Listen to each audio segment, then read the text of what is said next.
Visitors for being here tonight. So as you get settled, please come together. I don't have my gavel, but all right. Thanks so much. If you have comments, go ahead and provide them to the president of the council next to me and bring them forward. Calling this meeting to order. It is May 7th at 7:30 p.m. First up is roll call.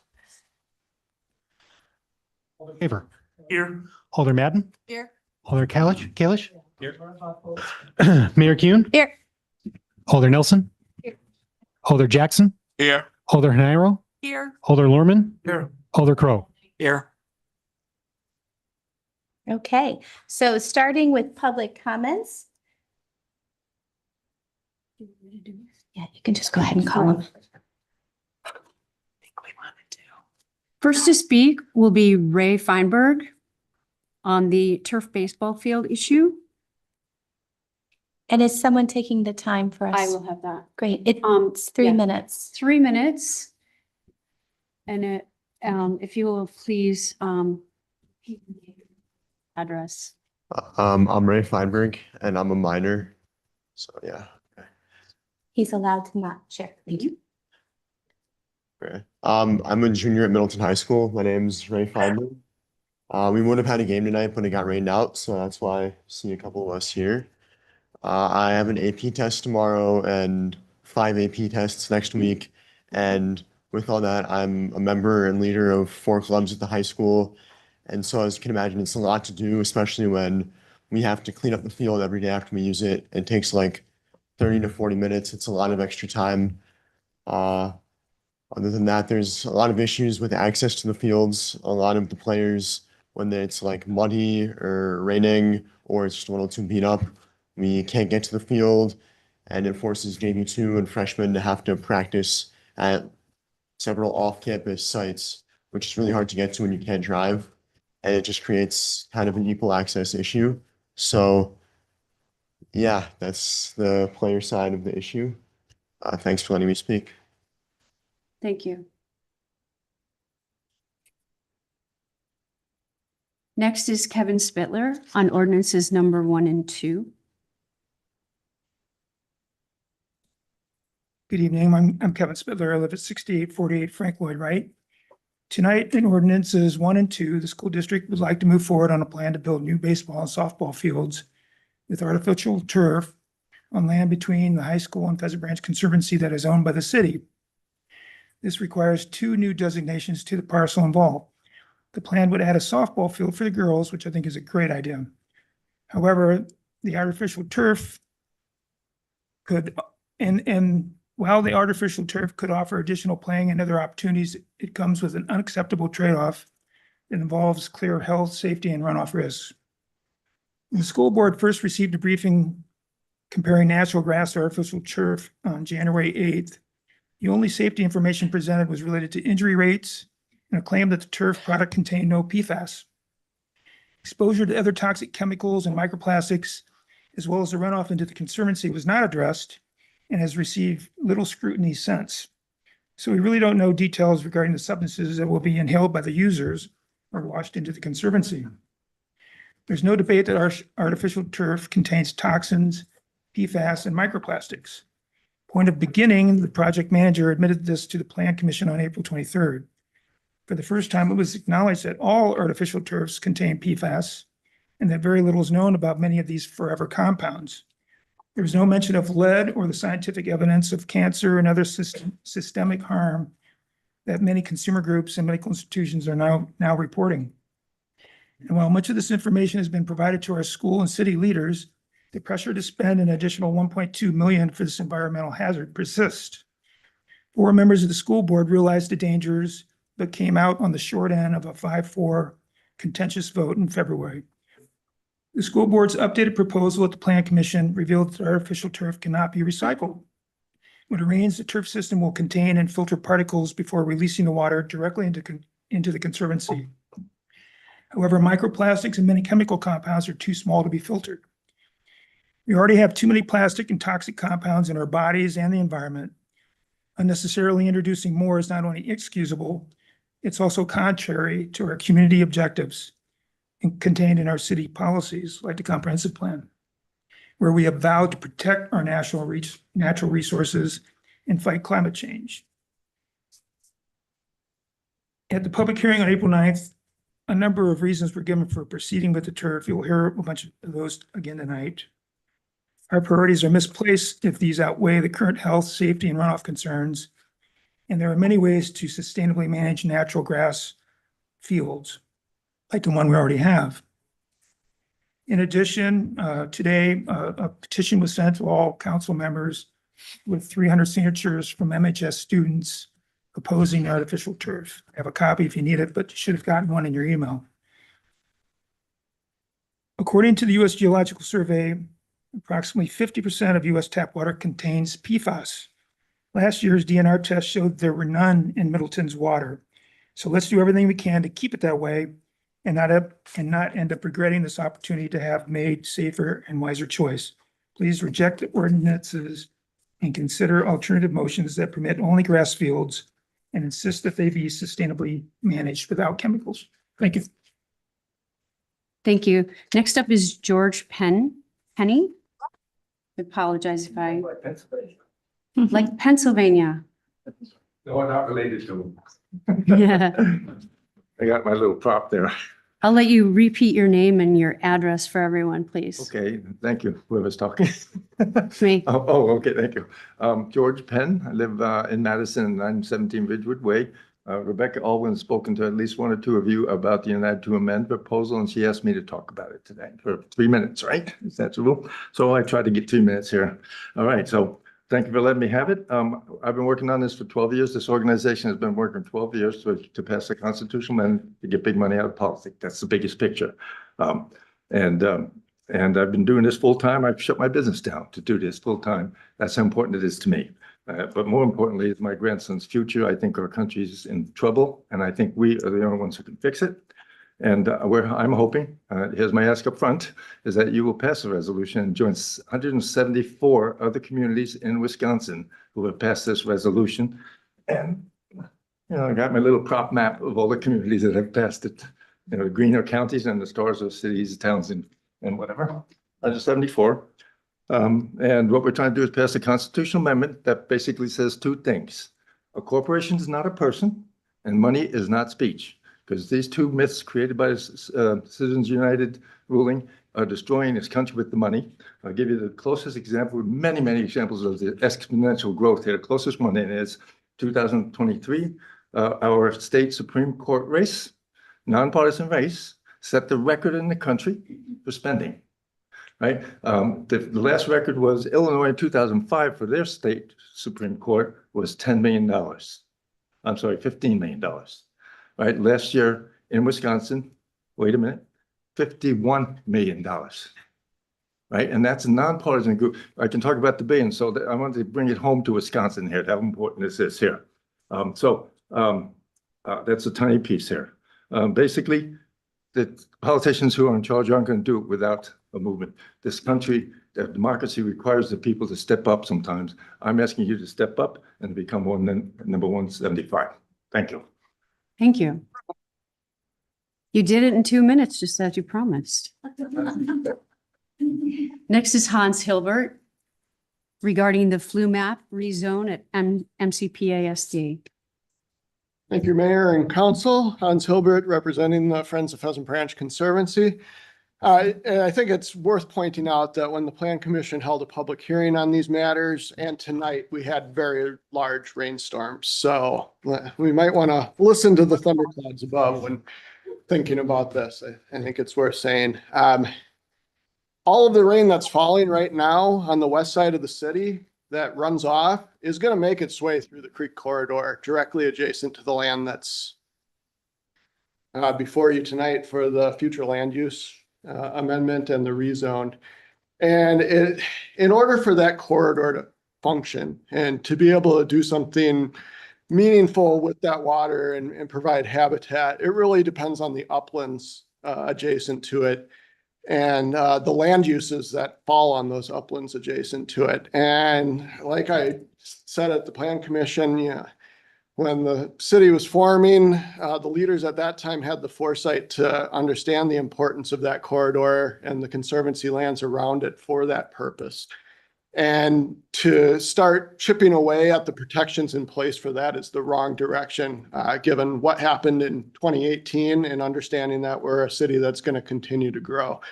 The Friends thought that one of the options that came out without the future land use amendment to rezone to the Parks and Recreation District was much more in line with those original goals.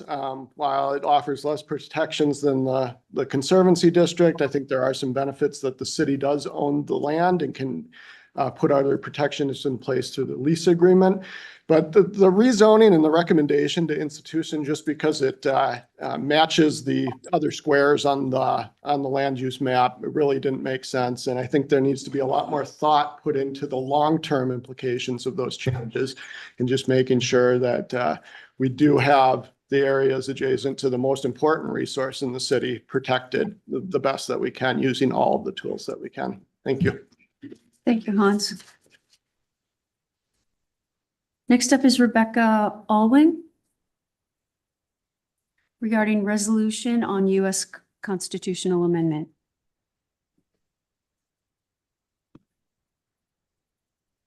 I am Rebecca Alwyn. I live at 1422 Westfield Road in the city of Middleton.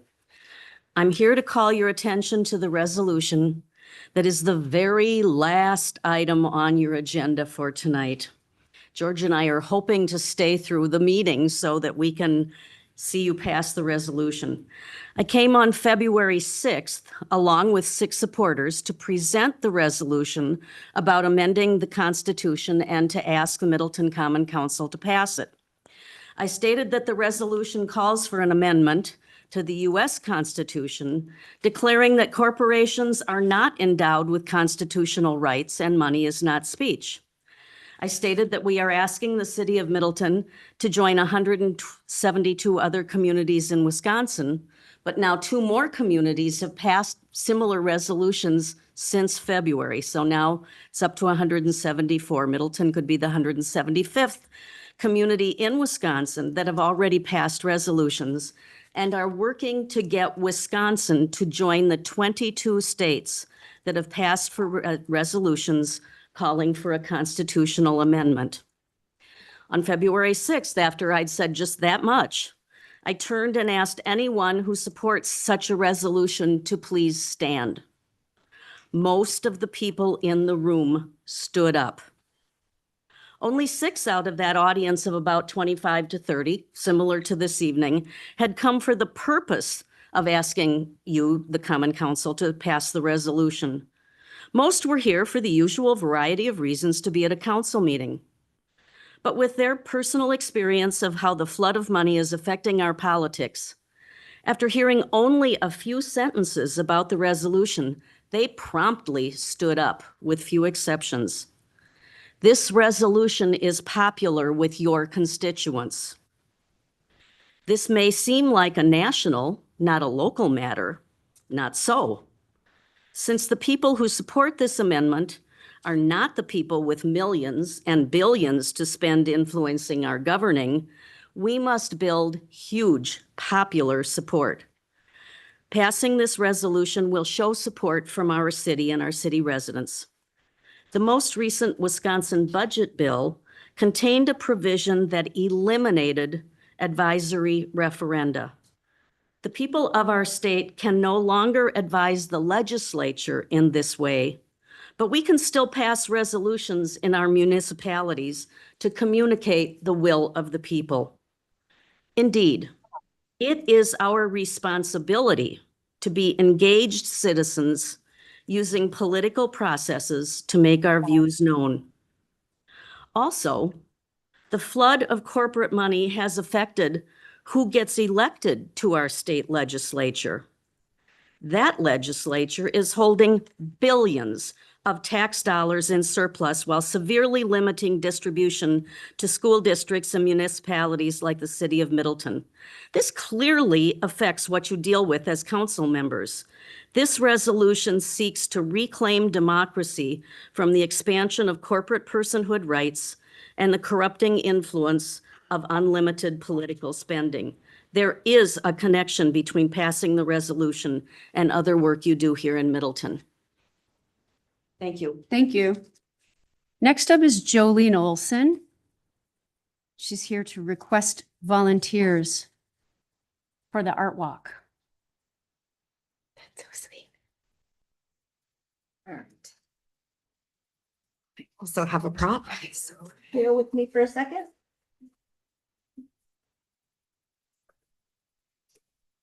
Oh. Oops. It's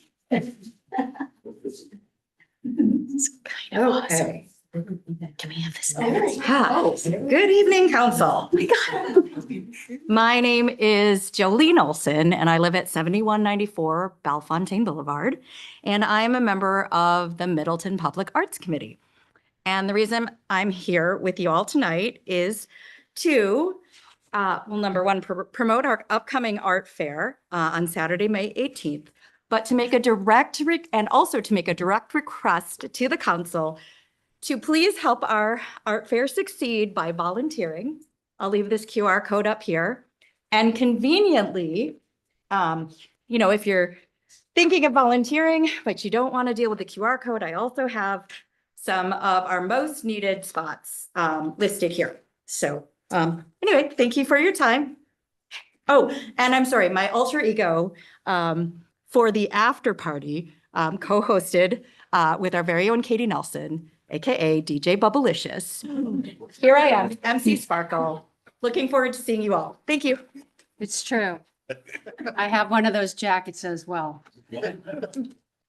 If we volunteer, could we find out where you bought these jackets? We can give you the link on Amazon. It's fabulous. Yes, and one more thing. Sorry, you get a nice free volunteer or shirt for volunteering as well. Shirts are good. Thank you. Yeah. Well, we're excited for the art walk. So glad that we have royalty sitting up here. Yeah, you didn't know. Just a little add on there. The after party is just a lot of bubbles and dancing. That's it. So it'll be fun. It should be. Next up is, I think it's Pete Jorgensen. Did I say the name right? Brett? Whoever needs to go. Jorgensen? Go About next. NHS baseball. You're I gonna have to- apologize if I read your name wrong. You're going to have to bring it after that presentation. So come on up. All right. Apologies, I actually thought I selected in favor of the flu map, but if I did not, Oh, you don't want to speak. I apologize. That's all That's right. my I'll give like oversight. a quick 1 minute thing. There you and- go. And a quick loop around. My name is Brent Jorgensen. I teach at the high school. and I'm the baseball coach at the high school as well. And my kids are in the district, but I do not live in the city of Middleton. But I wish to just support the flu map amendment to support for the use of artificial fields. Couple of things that I brought up previously, which I apologize to those who are hearing this for the second time, but we do put all sorts of chemicals and things of that nature for crabgrass and weeds and whatever. And as we all know, obviously it's raining right now, and those are draining directly into the creek, and I think that is concerning. And with this, we at least have the opportunity to control what goes in and what goes out with the way that we would construct this facility. As part of that, from about 4 until 7 tonight, it was actually reasonably nice outside. We actually had a game scheduled for 5 that we could have played from 5 to 7. And the reason why I want to bring that up is there's, it's dangerous, it's not dangerous, whatever. I just wanted to speak a little bit more towards like things that I deal with on a day-to-day that maybe speaks to you. It's minor, but in where I'm at right now, I think it's relevant and important. Tomorrow we'll play 5 games in 4 days. Today, if we would have played, it would have still been 5 games in 5 days. But I have on our varsity team, we have 8 pitchers.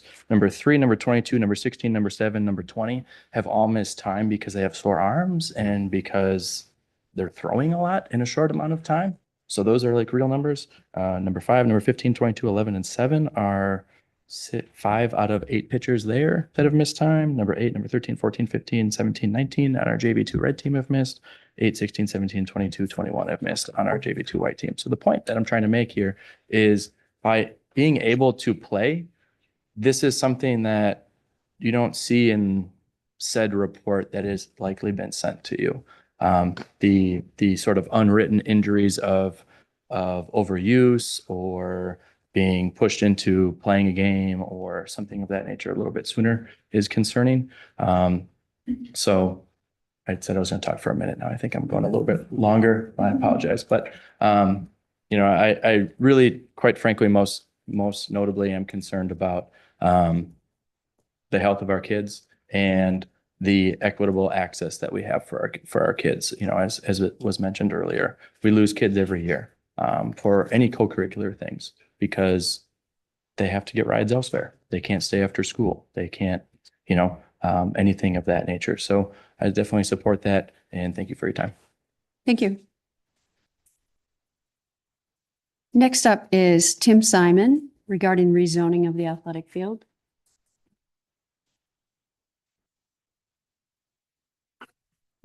Good evening. Thanks for having me. I first want to thank the city council and the city as a whole for always being pro-education and pro-schools. I've been teaching and coaching in this district for 34 years. I've never thought about leaving because of the support we've continually gotten from our city, from our parents, from you, the council.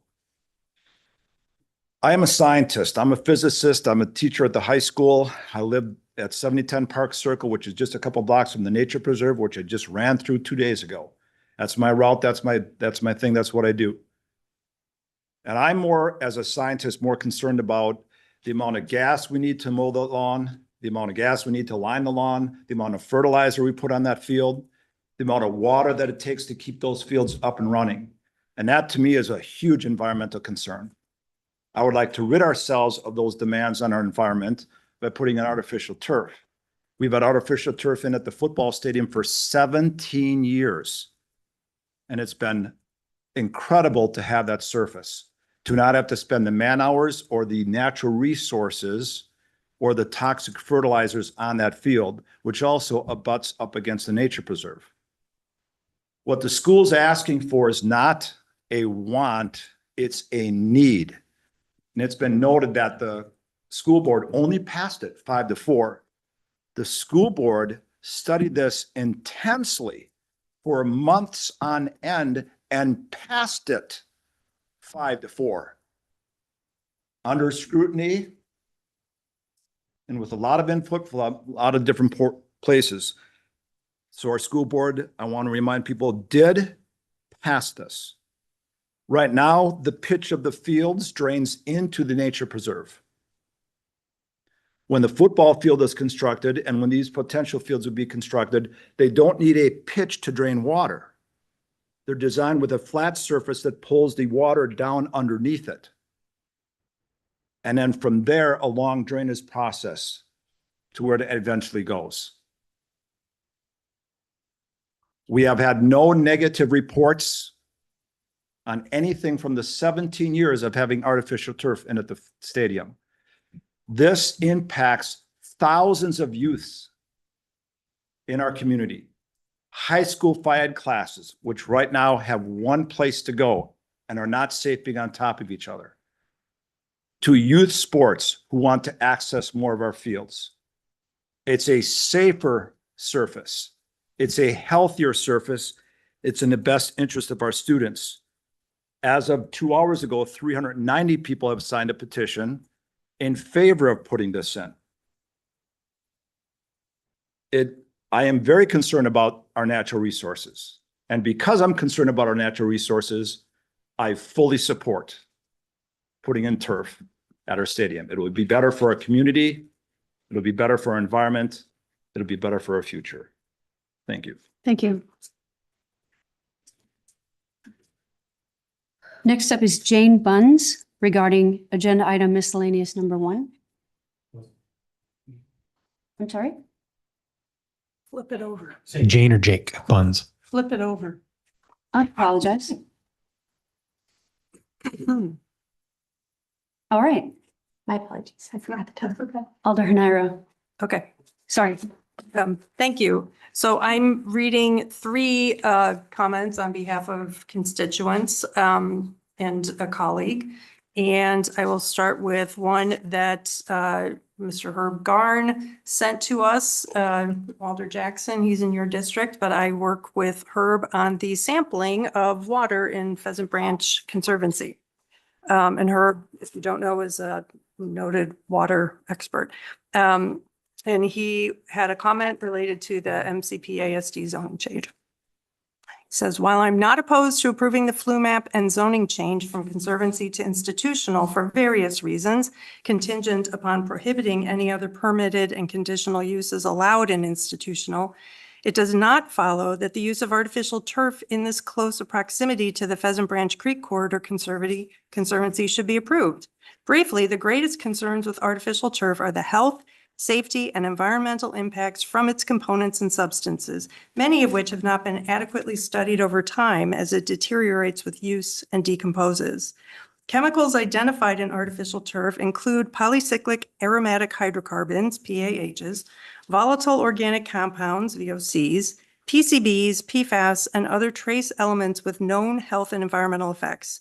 Leachate and runoff from the turf has potential of carrying microplastics and this complex mix of toxic substances into the adjacent creek and downstream aquatic habitats. I'm not convinced that the long-term risks are worth a couple more months of being able to play on that kind of surface. More consideration should be given to the scientific evidence of its potential hazards. We destroy our environment that we hope to preserve not by a single action, but by the cumulative effect of many small actions. The next one I'll read is from a couple, also board members of Friends of Pheasant Branch Conservancy. This is from Chris and Janice Kaler, 6738 North Chickasaw Trail in Middleton. As constituents of District 6 and members of the Board of Friends of Pheasant Branch Conservancy, Jan and I strongly support the position I put in my e-newsletter to constituents to oppose the proposal to rezone the property adjacent to the Pheasant Branch corridor, as well as the installation of artificial turf on the Middleton High School athletic fields. The rezoning proposal concerns us because of the potential loss of input into decisions that could have a significantly negative environmental impact on the Pheasant Branch corridor. One of those decisions is the current proposal to install artificial turf on the athletic fields of Middleton High School. It seems to us that the unknown degree of risk to the safety of students and the environment far outweigh the proposed benefits of installing artificial turf at Middleton High School. As retired healthcare professionals, Jan and I can only conclude that the risk-benefit ratio in this situation strongly favors maintaining natural turf at Middleton High School, and a decision on the part of the Plan Commission to install an artificial surface is not in the best interests of the public that they serve. And then finally, this one is from someone whose name you might recognize, Jim Bachhuber, District 6 resident, and he wants to make it clear that he is not speaking as a representative of any of the city commissions or private groups that he is a member of. Like Herb Garn, he too is a noted water resource expert. And he wrote to me about the two actions, the two ordinances to amend the flu map and to rezone. He says, I am not opposed to the rezoning consideration on its own. I am opposed to any subsequent action at the property in question regarding the installation of an artificial turf baseball, softball surface. I've considered the pros and cons of installing artificial turf and understand the benefits of allowing more use of the fields and perceived lower maintenance costs. I'm not convinced the long-term maintenance is actually less. My major objections to the use of artificial turf are: 1, increased stormwater runoff from the artificial turf and drainage system, and 2, the introduction of more plastic compounds into our environment. The ubiquitous presence of plastic compounds in our aquatic, terrestrial, and biologic environment is simply out of control. I realize the high school ball fields is a tiny fraction of the problem. However, every source represents a tiny fraction. Regarding natural turf management, a healthy vegetated field will reduce runoff to the Pheasant Branch system. Also, if the carbon footprint of mowing natural turf is a concern, I trust that the school system will be converting over to electric lawnmowers in the near future to reduce the carbon footprint of natural turf management. Finally, the school district must consider that installing an artificial turf system may boost the district's stormwater utility fee, since there is no fee applied to vegetated areas of their property. If the zoning change is approved, I do not know if the city of Middleton has any authority to prohibit the use of artificial turf on the proposed fields. Perhaps approval of the zoning change could be contingent on the prohibition of the use of artificial turf. Thank you for your consideration of these comments, and I would be happy to reply to any questions any of us have on this issue. Thank you. Thank you. At this time, I'd like to call on Laura Buckholtz online. Hi, thank you. My name is Laura Buckholtz, and I live at 4418 St. Andrews Drive. I'm here to express concerns that many of others have made regarding the ordinances to amend the city map and city comprehensive plan, flu map, and rezoning. I'm very concerned about the long-term impact of unconditional approval would have on the environment and human health.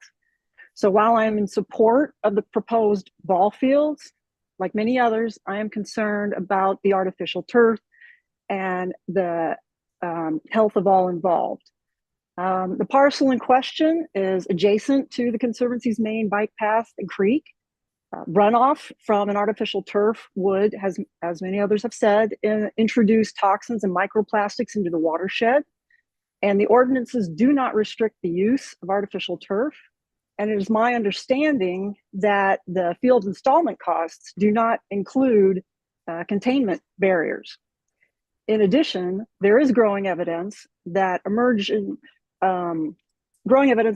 regarding health and safety in playing on artificial turf, including increased injuries, exposure to toxic chemicals linked to cancer and endocrine disruptors, and the heat island effect, which can threaten children's health on hot days. Also, the disposal of artificial turf is an environmental disaster.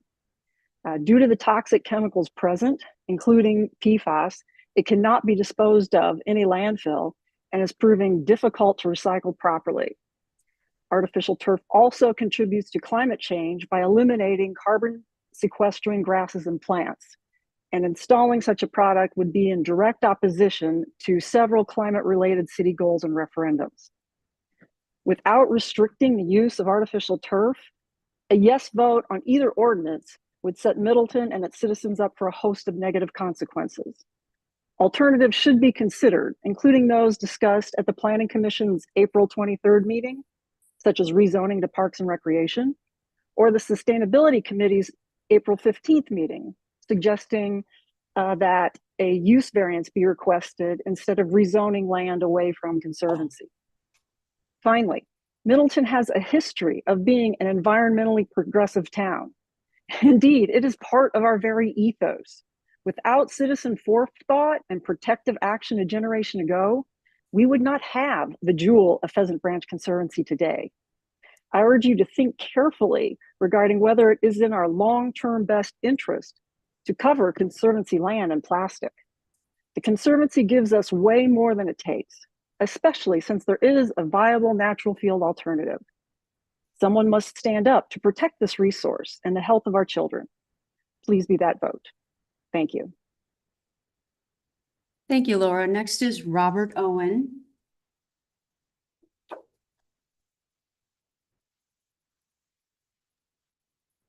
Thank you. Good evening. My name is Robert Owen. I live at 1311 Middleton Street. My statement this evening relates to the proposed ordinances 1 and 2 on the agenda. I object to the rubber stamping of the Plan Commission recommendation to approve a change in the city's comprehensive plan and the zoning classification of ball field lands near Pheasant Branch Creek to accommodate a school district plan to build ball fields using artificial turf. Instead, the council should support changes to approve ball fields at this location using natural grass turf and organic field maintenance procedures. Artificial turf would increase runoff to the adjacent creek. This is fundamentally inconsistent with the comprehensive plan. Worse, the runoff would be toxic, which is also inconsistent with the plan. The inconsistency should be resolved by changing the ball field proposals, not the comprehensive plan. The artificial turf is supported by some baseball and softball players, but a large group of MHS students has signed a petition against it. From a taxpayer's perspective, the artificial turf costs much more to install and reinstall than natural grass turf. It needs to be replaced about every 10 years.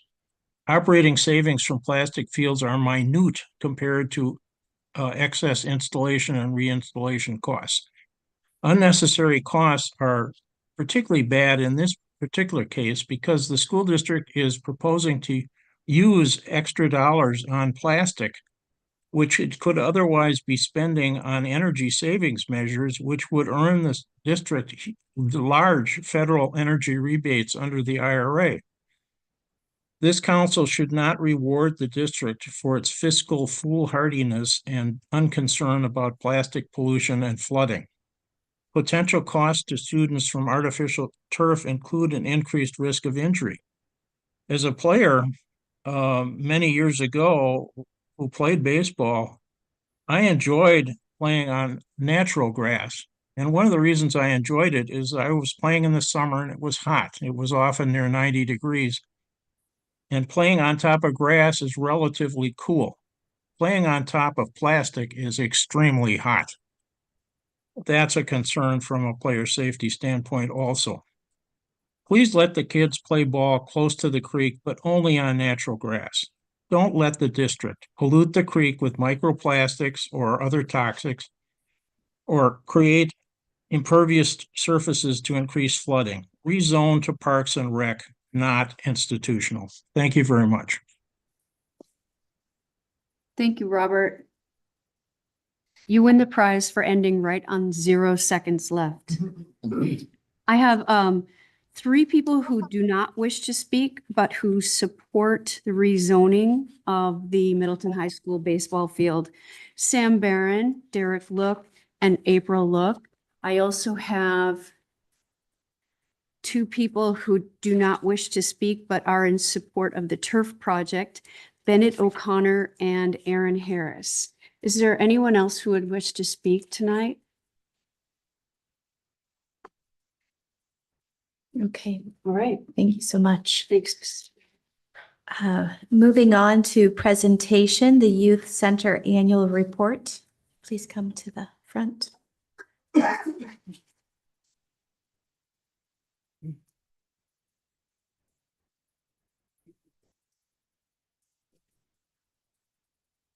Thank you. I'm Gabrielle Hanahara. I am the director of the Youth Center for the next 10 or so days. I'm John Hunter. I've been the assistant director for almost 9 years now, and I will be the new director. So we're here to present to you our annual report, 2023 year in review, and then share with you some of our plans for now a good ways into 2024. Next slide, please. So yeah, we wanted to give you a rundown of our after school program. I know that there's some new alders since I presented here last, and just kind of, let you know everything that we're doing over at Cromrie Middle School. So our after school program is open every single day that school is open from dismissal time until 6 p.m. We offer an after school snack, daily homework support and sports activities, and then we also have a variety of weekly mini courses. We have monthly guest artist workshops that are sponsored by the Middleton Arts Committee. So that's been a really wonderful addition to the program. And we also have a school day mentoring program that's focused on building academic and social emotional skills within the students. And I wanted to share with you in spring 2023, these are examples of some of the mini courses that we were able to offer. We also have a late night party that we throw at the end of first semester to celebrate everybody getting through the first half of the school year. And then we also just had our most recent annual cultural showcase event that I know a number of alders were present at, and we really appreciate your attendance. So that's a really special event that we have. That's an opportunity for our students and families to share with the youth center and with the wider community about their many cultures and learn about the cultures of the other participants and families. In fall of 2023, you can see a new variety of mini courses that were offered. We also had a really fun project in our Girls Inc. program where the students wanted to design their own business. They created all the products for the business, the marketing, the budgeting, and they were able to raise enough money from selling their products to throw themselves a pizza party and to donate $55 to Way Forward. We also participate in some volunteer projects and service learning projects. So we're part of the Dane County Trick or Treat so others can eat, food drive, and also we create holiday cards for members of our community in need as well. All right, next slide, please. I want to talk a little bit about summer 2023 at the Youth Center.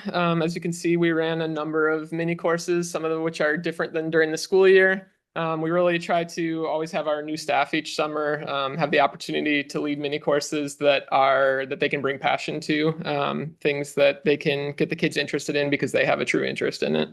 So on Monday and Wednesdays, we run a number of mini courses. There's always at least 3 activity options at any time for kids. On Tuesdays, we go to the Walter Bauman Aquatic Center and let them swim in the pool and spend a lot of money at the concession stand.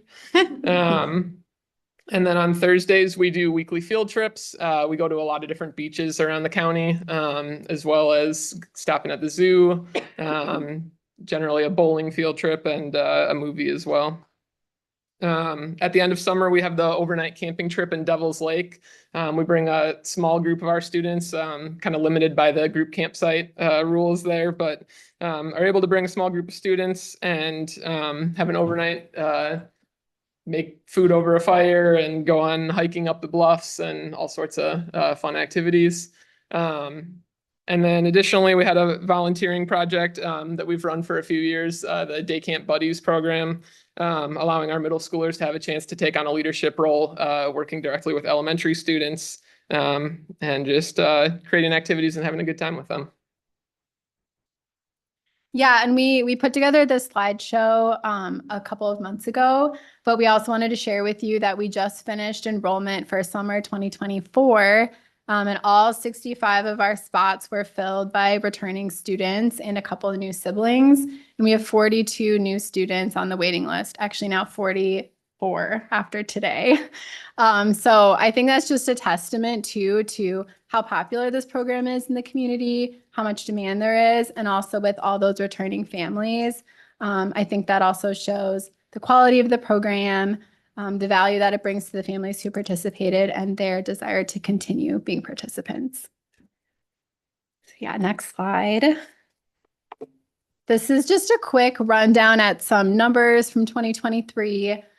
So that year we had 388 hours of academic support provided in the after-school program, 76 hours of leadership building activities, 109 hours of one-on-one mentoring sessions during the school day, 97 hours of community service that involved 33 different students in the program. And we also have this measure that we use for a lot of our grant and other funding. That's a screener for social emotional learning skills. And 39 out of the 50 students that we assessed with that successfully reached the metric of increasing their skills by 2 or more points. All right.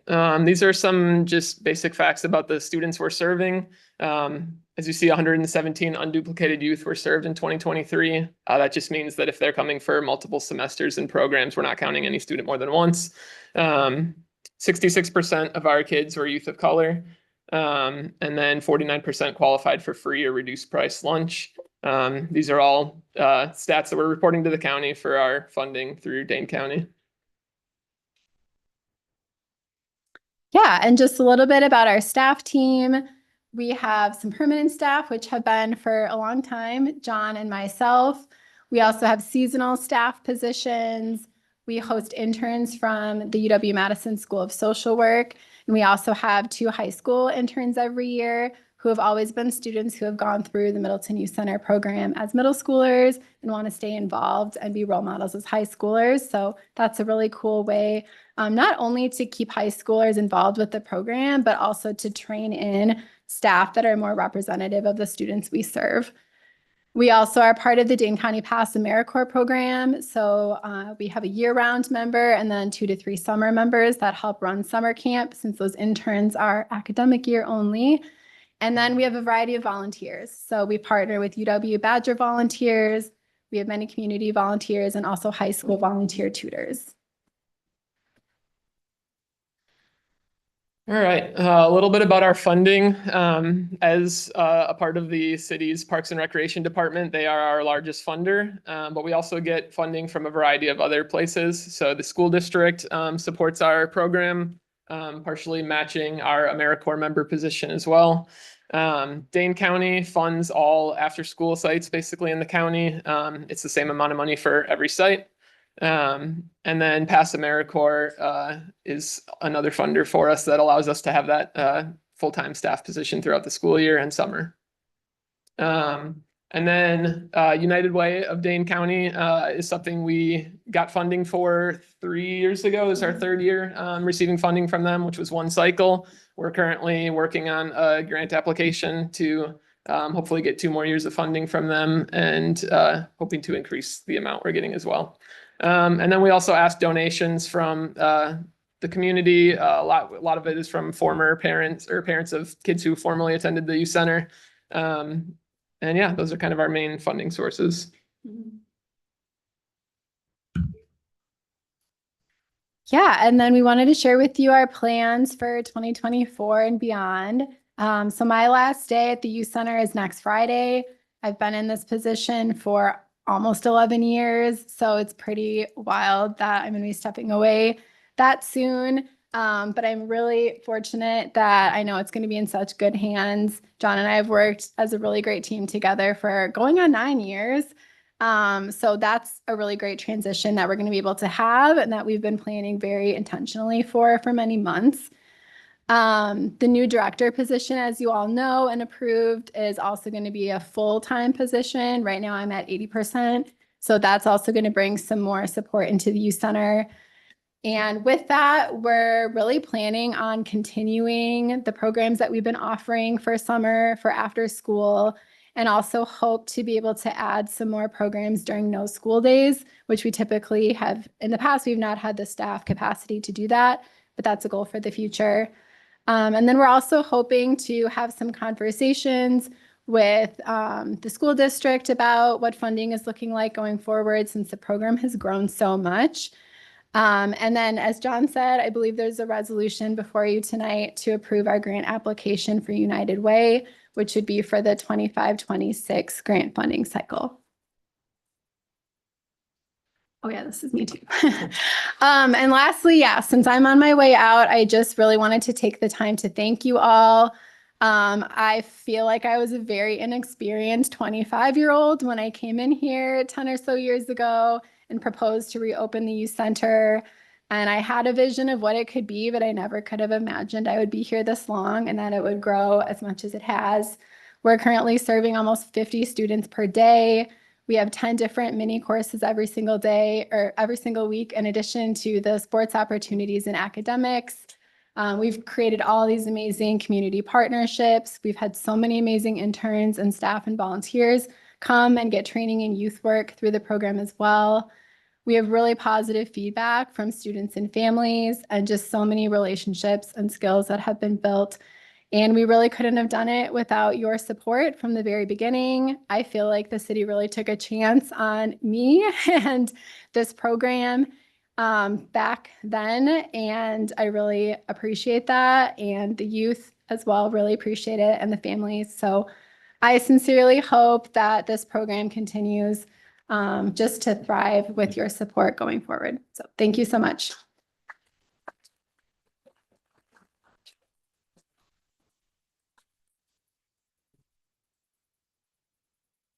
Thank you for sharing that.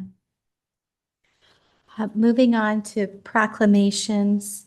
And I do want to say, before we do that, I do want to say congratulations on your next step. It's been a pleasure to know you. Thank you. Moving on to proclamations. The first one is proclaiming May 5th through the 11th Public Service Recognition Week. Whereas the city of Middleton is privileged to have an exceptional workforce committed to providing quality services to its citizens.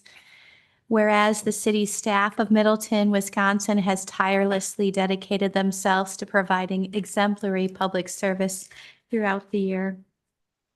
Whereas the week of May 5th to May 11th, 2024 is designated as Public Service Recognition Week to honor those who serve our community as federal, state, county, and local government employees. And now therefore, the Common Council of the City of Middleton and Mayor Kuhn do hereby recognize and commend the city staff of Middleton for their outstanding public service to our community during Public Service Recognition Week 2024. We express our gratitude for the exemplary work that the city staff does in ensuring that Middleton is a safe, healthy, and prosperous city for all its residents. The hard work, dedication, and tireless efforts of our city staff have been invaluable in creating a vibrant community. We acknowledge that their public service is often challenging and that they must often make difficult decisions to ensure the needs of the community are met. Despite these challenges, the city staff of Middleton have consistently demonstrated a commitment to serving the needs of the community with excellence, and we are proud to honor them during Public Service Recognition Week 2024. Therefore, I call upon all citizens of Middleton to join me in expressing our sincere appreciation and gratitude for the city staff's dedication, commitment, and hard work in serving the city of Middleton. Thank you for your service. This proclamation was adopted at a regular meeting of the Middleton Common Council on the 7th day of May, 2024. Is there a motion? This is Nelson. I will move approval with the correction of the date at the top. Oops. Yep. Thank you. May 5th to the 11th. Very good. Is there a second? This is Jackson. I'll second. Excellent. Any comments? All those in favor of approving the proclamation, please say aye. Aye. Any opposed? The motion passes unanimously. Thank you for honoring our wonderful employees. My apologies. Up next is the proclamation honoring Ambrose Engling on achieving the rank of Eagle Scout. And thank you. I will read the proclamation, and I want everybody to know I'm also an Eagle Scout from the same troop, 140. I'm very proud of what's going on. Whereas the Boy Scouts of America's Eagle Scout Award represents the highest accomplishment in Scout skills, leadership, and service, and furthermore stands for the strength of character and living the high ideals of the Scout Oath and Law. And whereas Ambrose Engling began his scouting journey in 2010 as a Cub Scout in Pack 540, where he earned the Arrow of Light Award and then joined his two older brothers in Troop 140, progressing through the scouting ranks to pass his Eagle Scout Board of Review on January 15, 2024. And whereas Ambrose earned 27 merit badges in the World Conservation Award and served in many leadership positions within his troop, including assistant patrol leader, instructor, and troop guide. And whereas Ambrose Eagle Scout Leadership Service Project was custom building 2 metal railings with cement foundations for the Bach Community Garden in Middleton to help ensure safe access to the garden. And whereas outside of scouting, Ambrose is a 3.97 GPA student at Middleton High School, where he is an AP Scholar with distinction, having completed 11 AP courses with an average score of 3.5 on all exams.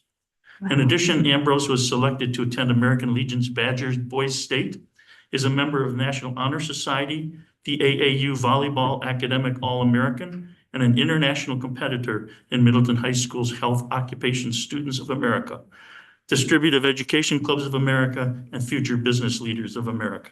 And whereas Ambrose was volleyball team captain of Middleton High School's first state championship team in 2023 and was named the All-State Boys High School Volleyball Player of the Year, he is also a national champion after his team won the All-Star Volleyball Championships in the Boys National Youth Division.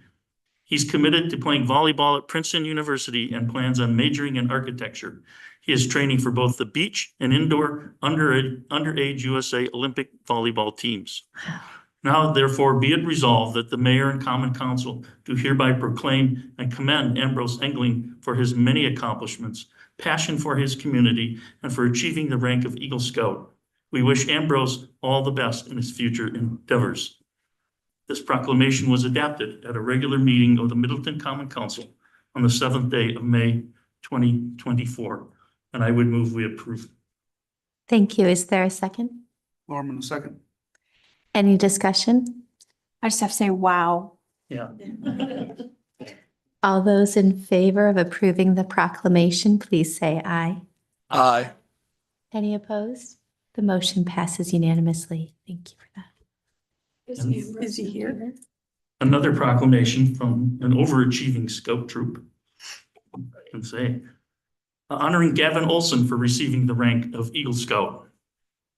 Whereas the Boy Scouts of America's Eagle Scout Award represents the highest accomplishment in scout skills, leadership, and service, and furthermore stands for the strength of character and living the high ideals of the Scout Oath and Law. And whereas Gavin Olson began his scouting journey in 2012 as a Cub Scout in Pack 82, where he earned the Arrow of Light Award. He then joined Troop 140, sponsored by St. Luke's Lutheran Church in Middleton, progressing through the Scout ranks to pass his Eagle Scout Board of Review on March 12, 2024. And whereas Gavin earned 27 merit badges and served in many leadership positions within his troop, including assistant patrol leader, chaplain aide, and scribe. Gavin was elected by his fellow scouts to the Order of the Arrow in 2022. And whereas Gavin's Eagle Scout Leadership Service Project was leading his fellow scouts in building 4 shaded resting areas, including benches, trees, and gravel paths along a trail at Middleton Community Church. And whereas outside of scouting, Gavin is a junior at Middleton High School with a 3.8 GPA. Gavin co-founded a powerlifting club at the school, serves as captain of his ultimate Frisbee team, and participates in CYO basketball. Last summer, Gavin started his own moving business, specializing in helping people move heavy items in or around their house. Following graduation, Gavin plans to attend a university that has a pre-physical therapy undergraduate degree program and ultimately get his doctorate of physical therapy. Lastly, Gavin is an active member of Black Hawk Church. Now therefore be resolved that the mayor and common council do hereby proclaim and commend Gavin Olson for his many accomplishments, passion for his community, and for achieving the rank of Eagle Scout. We wish Gavin all the best in his future endeavors. This proclamation was adopted at a regular meeting of the Middleton Common Council on the 7th day of May, 2024, and I also will move approval.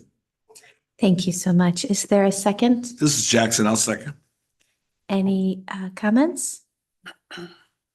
Hearing none, all those in favor of approving the proclamation, please say aye. Aye. Any opposed? The motion passes unanimously. Moving on to proclaiming May as Asian American and Pacific Islander Heritage Month. Alder Hanairu. Yes, thank you.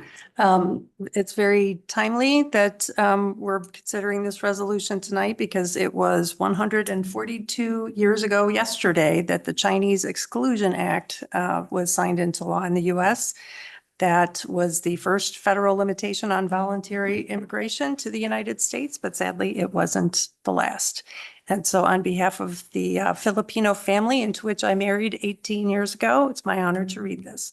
Recognizing May as Asian American and Pacific Islander Heritage Month. Whereas the city of Middleton recognizes the invaluable contributions of Asian Americans and Pacific Islanders to our community, enriching our cultural tapestry and enhancing the vibrancy of our city. Whereas Asian American and Pacific Islander Heritage Month provides an opportunity for all residents to honor the diverse histories, traditions, and achievements of Asian American and Pacific Islander communities. Whereas we acknowledge the resilience, strength, and perseverance of Asian American and Pacific Islander individuals who have overcome adversity and made significant strides in various fields, including education, science, technology, business, arts, and public service. And whereas we stand in solidarity against discrimination, xenophobia, and hate crimes targeting Asian American and Pacific Islander communities, affirming our commitment to fostering inclusivity, equity, and justice for all residents. And whereas the city of Middleton celebrates the richness of our multicultural heritage and reaffirms our dedication to promoting diversity, understanding, and respect among all members of our community. Mayor Kuhn. Now therefore be it resolved that I, Emily Kuhn, Mayor of Middleton, do hereby proclaim May as Asian American and Pacific Islander Heritage Month in the city of Middleton, urging all residents to join in commemorating the contributions and achievements of Asian Americans and Pacific Islanders, and to participate in activities that promote cultural awareness, appreciation, and unity. Mayor Kuhn, it's my honor to move approval. Is there a second? This is Jackson. I'll second. Any comments? Hearing none, all those in favor of approving Asian American Pacific Islander Month, please say aye. Aye. Any opposed? Motion passes unanimously. Thank you, everyone. Next up is the approval of consent agenda as recommended to council by committee, commission, board. Madam Chair, I move approval of the consent agenda. Norman will second.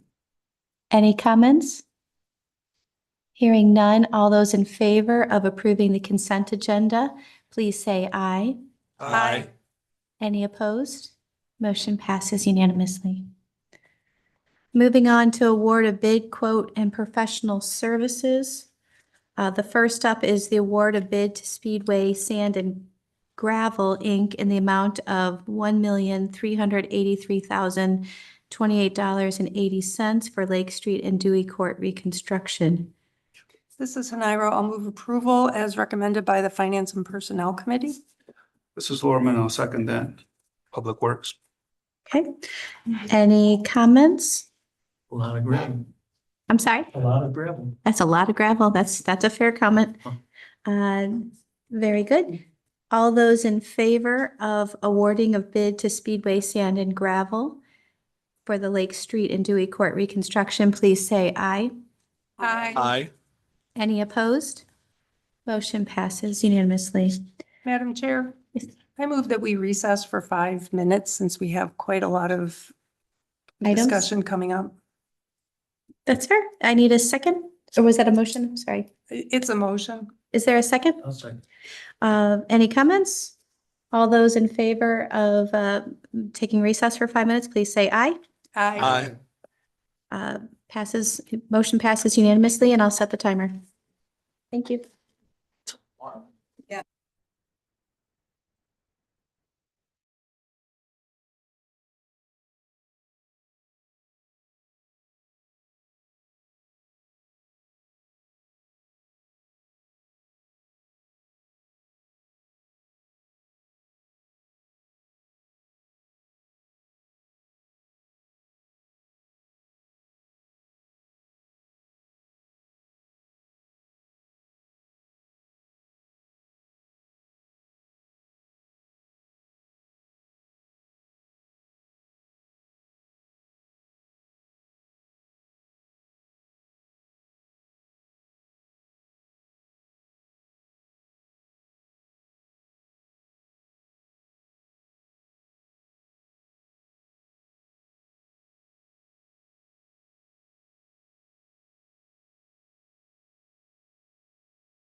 So I'm very glad that everyone is engaged, especially in local politics, my favorite topic.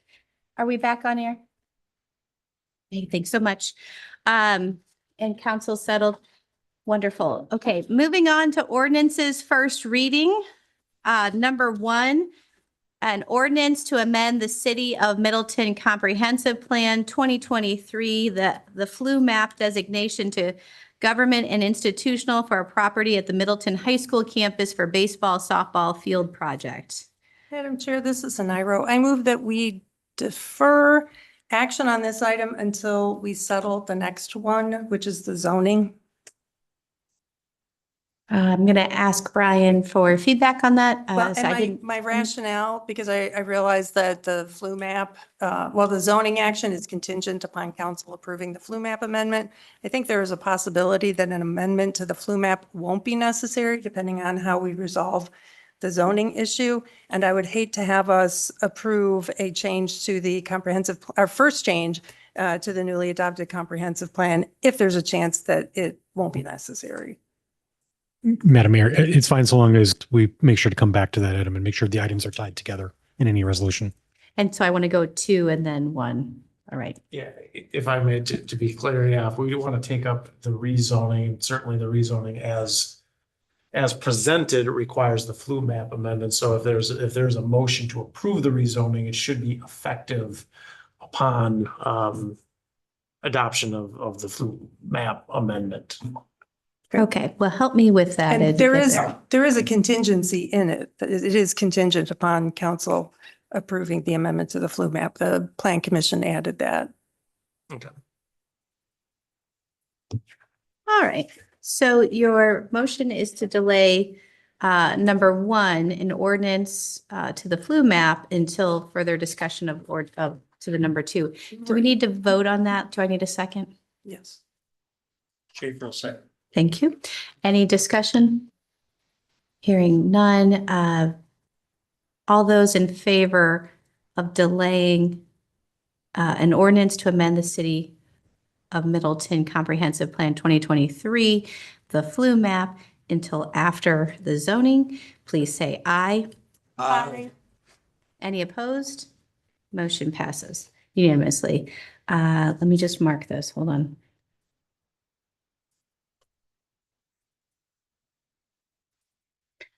Moving to number 2, ordinance to rezone property on the Middleton High School campus from conservancy to institutional for baseball, softball field projects north of 2100 Bristol, Middleton High School, west of 2403 Park Lawn Place. Madam Chair, this is Nairo. I'm going to move to approve the ordinance for discussion purposes. Is there a second? Nelson will second. All right. Any comments? Yes. As your planning commission rep, I urge members to vote against the ordinance changing the zoning to institutional. The plan commission approved the rezoning by a vote of 4-2, which is a valid vote. I was one of the 2 who opposed the designation of institutional. And the vote took place after my motion to approve rezoning to Parks and Recreation, or PR, failed by a vote of 2-4. The Parks and Recreation designation was recommended by the Conservancy Lands Committee and also the Friends of Pheasant Branch Conservancy, as we heard tonight. And the Sustainability Committee also opposed zoning to institutional, but they recommended a variance be pursued contingent upon the development of natural grass playing fields. Here are my reasons for opposing the zoning to institutional.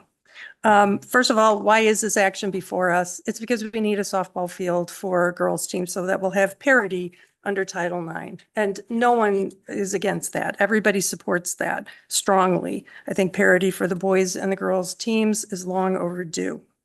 So why is the district's proposal generating so much public comment? One question I have, and it didn't come up tonight in the comments, but it came up during the public hearing, is this properly before us? I think we need a legal opinion. I respect the opinion expressed in the staff memo, But I didn't find anything in our lease agreement that authorizes MCP ASD to be our agent for zoning changes. There is a provision in which for parcel B, owned by the district and leased to the city, and I'm quoting now, the district authorizes the city through its employees and agents to enter upon the premises at all reasonable times, end quote, for the maintenance of the storm sewer.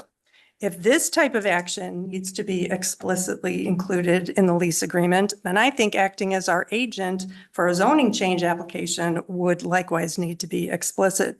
If not, then I agree with what former Alder and Plan Commission member Hans Hilbert said at the hearing, that this action may not be properly before us. Second, will the proposed project achieve parity? Because that is the core, is we need to have parity between the boys and girls teams. Well, it depends. Looking just at usage by athletic teams, if the fields are made out of natural grass, then yes, there would be parity. The boys will get 180 hours of playing time a year, and the girls would get 180 hours of time on the new softball field.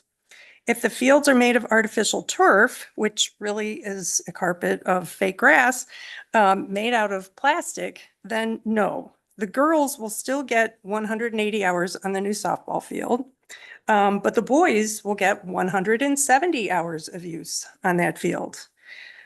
Almost the same as the girls. The girls will get 97.5 hours of time on the baseball field, but the boys will get 440 hours. If you do the math, that's 69% of the benefit, assuming artificial turf. 69% of the benefit goes to boys, 31% goes to girls. That is not parity. Even if we add in the 480 hours of estimated PE time on the artificial fields and split it in two, assuming, 50-50 population, it still doesn't change the math much. The boys would still get 62% of the usage compared to the girls' 38%. So I repeat, parity won't be achieved using fake grass. And then finally, is the proposed project a good idea? Again, it depends. We've heard the arguments for and against the two types of surfaces. If the fields are made with natural grass, it is a good idea. The only argument against grass fields is the assumption that there will be less playing time than with plastic, because rain frequently leads to flooding. But that flooding doesn't have to be the case. Denison University in Ohio, which is committed to sustainability, reconstructed 2 of their soccer fields with better drainage and different grasses. And according to a case study of this project, weather-related cancellations of field use were routine before these upgrades. Since the upgrades, there have been no cancellations for weather-related field conditions. Water drains readily from the field, and there are no difficulties with standing water. As a result of the field reconstruction, athletes are able to play on the field even after a heavy rain. The field was transformed from the worst field on campus to the best. So maintaining the baseball field as it is and building a softball field just like it, that wouldn't be a good idea. But reconstructing the baseball field and building a better drainage system for both fields following Denison's lead would be a great idea. If the fields are made out of artificial turf, then no, it's not a good idea. There are many arguments against. We heard them tonight.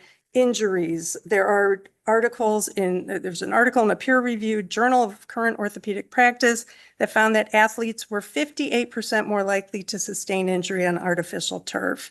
Remember, these fields would be used for football and soccer too. And in football, soccer, and rugby athletes, they were at significantly greater risk on artificial turf.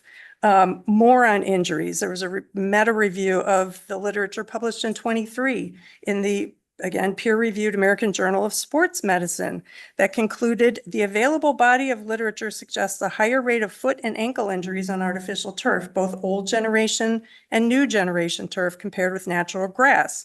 High quality studies also suggest that the rates of knee injuries and hip injuries are similar between playing surfaces, although elite level football athletes may be more predisposed to knee injuries on artificial turf compared with natural grass. Only a few articles in the literature reported a higher overall injury rate on natural grass compared with artificial turf. And all of those studies received financial support from the artificial turf industry.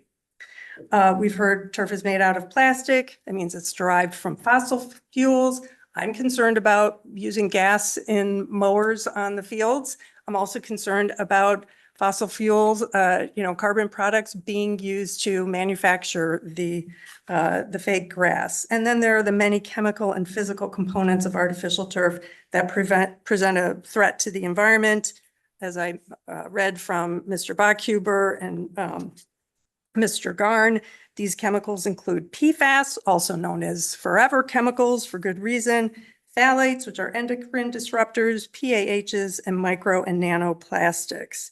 A journal article in Environmental Pollution, again, peer-reviewed in 2021, concluded that few laboratory and epidemiology studies have been performed on the potential health impacts of artificial turf in athletes and communities, despite the abundance of evidence of carcinogens, neurotoxicants, mutagens, and endocrine disruptors in its components.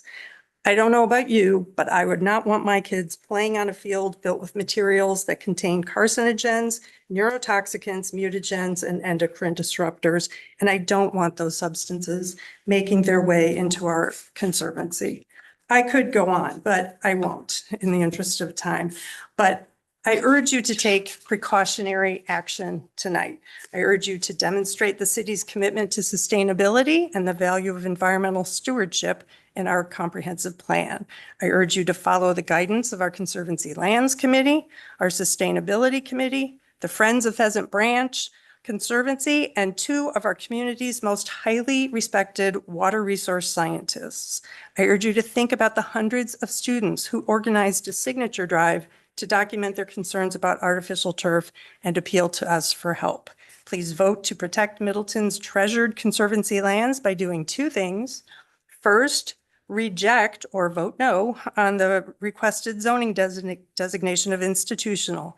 And then in a second motion yet to be made, ask the applicant to submit a new application with proper authorization from and coordination with the city for a zoning change to parks and recreation. This designation would make it possible for baseball and softball fields to be constructed in a way that serves students, assures parity, and protects the health and safety of our residents and our natural resources. Thank you.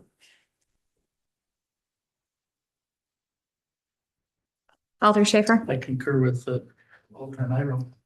I would also encourage those to vote the same way. I think she's got it right on. Alder, is it Kalish? Kalish. Kalish, thank you. I also concur with Alderman Iro. I do not think that this proposal is consistent with our comprehensive plan. Our comprehensive plan has numerous references to preserving water quality, reducing impervious surfaces, green infrastructure, protecting natural resources, limiting pollution, and promoting biodiversity.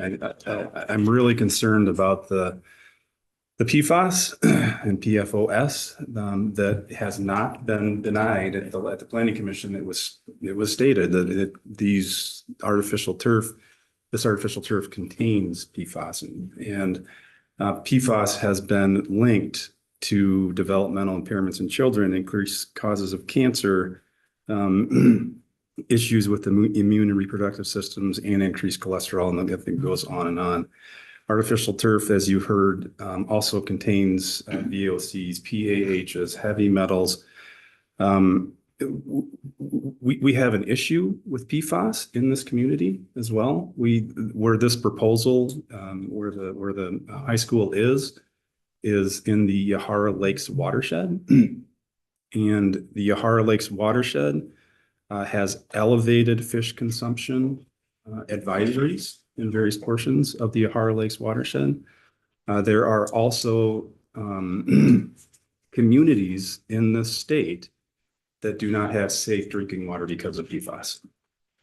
And if we were to approve this, we would knowingly and openly be subjecting users of this field to these chemicals. We would also be knowingly and openly degrading the water quality of the Yahara Lakes watershed The Pheasant Branch Creek is really close to this project area, to the high school. It's right down the hill. And so for those reasons, I support what Alder and Ira mentioned. Thank you. Alder Jackson. I myself was straddling on the fence concerning the situation, but as always, I tend to seem to, when I'm struggling with something, go into my closet and do my homework. Just a few things. Article researching artificial turf. This article discusses how the substitution of artificial grass for natural grass contributes to global warming. An algebraic model of the atmospheric transmission in the infrared wavelengths from 0 to 15 microns is used to modulate the Planck law, yielding both the energy observed by the atmosphere and that transmitted through the atmosphere as a function of the ground temperature. The calculation shows that the energy absorbed by the atmosphere increases more rapidly than the amount transmitted through the atmosphere, which increases ground temperature. In situ experiments demonstrates that artificial grass reaches significantly greater temperatures than those reached by natural grass under the same meteorological conditions. As a result, artificial grass creates an additional amount of energy absorbed by the atmosphere. With the number of nationwide artificial grass installations, a typical result yields an additional energy deposited into the atmosphere during mildly warm summer days of 10 to 20 gigawatts. The annual nationwide cost savings to local governments by the substitution of artificial grass for natural grass is shown to be trivial. Climate control is what I ran off for, and here's a quote from the government state website concerning climate control, and I think I quoted this before and where we at. Failing to keep the goal of 1.5 degrees Celsius alive will produce more extreme events such as heat waves, flood storms, wildfires, and droughts, significantly exacerbate global food insecurity, drive global migration, and act as a crisis multiplier that will pose grave national security threats. If the international community fails to address climate change today, the cost of our inaction will be visible in our lifetimes and passed down to future generations. Now, I heard a lot of comment about youth, sports, and children and such. Quoting from our former sitting president, President Joe Biden, we all have a duty and a right now to our economy, to our competitiveness in the world, to the young people in this nation, and to future generations to act boldly on climate control. Alder Lorden. Yeah, I wanted to summarize from Conservancy and Lands in our last meeting and just pass along some thoughts and perspectives from Conservancy and Lands. As we deliberated and discussed this quite a bit, the conversations reflected a lot of what was expressed here tonight, kind of covering the gamut from impact on actually the students coming in contact with the surface and other kind of broader environmental impact. But as the chair of the commission, I really pushed hard to always bring the conversation back as to what Conservancy of Land's responsibility is in the deliberation of this topic. And what was brought before Conservancy of Lands is whether Conservancy of Lands would approve there was simply the rezoning. And this is where the conversation got quite interesting because as we learned more and delved into it, and I tried to keep it highly focused on direct impact of our conservancy and our lands, it was then sent back to the point of beginnings and asking for some environmental impact and assessment information. And they provided quite an in-depth report. And it was literally hundreds and hundreds of pages of the design, the implementation, the engineering, runoff management, drainage systems, capture systems that ultimately showed that the water, from the fields ends up, of course, in the stormwater system. But uses a variety of catch systems and so on and so forth to not allow the materials underneath the fields to make its way through. And those are just kind of the facts. To that end, we all just ask each other, where do we stand on this? And from that standpoint, we all agreed that we're fundamentally opposed to an artificial turf environment. But I kept raising the question of what was put before us. Do we simply approve the zoning? Yes or no? And where do we get involved in that? And so a vote was taken, and it was 5-4, or 5 was 4. And I was the one vote that was in favor of institutional, but yet I'm in favor of turf, natural turf, grass surface.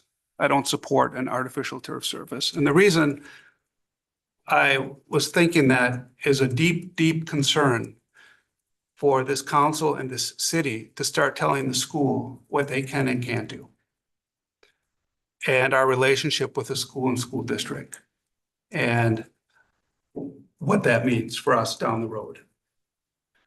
So I'm concerned about that. And as Alder Hanairo pointed out at the beginning of this is an opening for discussion and an appeal to maybe go back and relook at this. So maybe we're not under pressure to make a decision tonight. I think it's complicated and it's complex, and I don't know where I stand, but I'm not real comfortable telling the school district what they can and can't do when they already voted on it. And I almost see it as their issue to resolve in some respects. But I absolutely do not support an artificial turf environment. But but then again, I didn't want to get in the way, kind of this zoning process. We're trying to be consistent. We're trying to find a model of zoning that works for the school, and represents what they want to do there in the future. Now, does that mean if hypothetically they get an artificial turf surface and 20 years from now it needs to be replaced, and they go, well, we don't need it. We don't need their artificial surface. So we want to do something else there, like we're out of space. So we want to build and develop and expand the school to the edge of the conservancy. Maybe now we have more on our hands than we wished for. I mean, do we want buildings built up against right to the conservancy? Probably not. There's probably environmental impact there. Plus there's a landfill underneath the playing field.